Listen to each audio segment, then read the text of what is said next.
Kapamilya host Luis Manzano ni padayag na dili siya mangayo og prenup kung ikasal na sila ni Angel Locsin. Ang tibok detalye sa showbiz chika ni Crystal Clemente.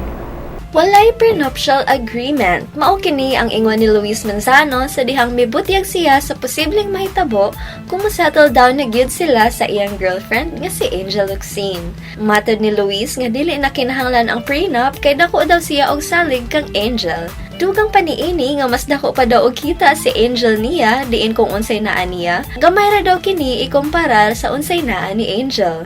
Apan bisan pa man hisgutan na ni Luis ang bahin sa prenuptial agreement, kay bawaan nga wala pa gi-finalize sa manag-uyab ang ilang wedding plans. Tubag ni Luis niini nga emotionally ready na daw silang duha pag-abot sa pag-settle down, apan sa pagkakaron, aduna pa daw sila'y nagkadaiyang buhaton. Dugang ni Luis nga mas maayo man daw kung tarong na pagkalatag ang ilang future. Sa pagkakaron, si Luis padayong nag-host sa ongoing reality show nga The Voice Kids o Kapamilya Deal or No Deal, samtang si Angel adunay upcoming projects nga angay tutukan. Crystal Clemente alang sa Showbiz Chika.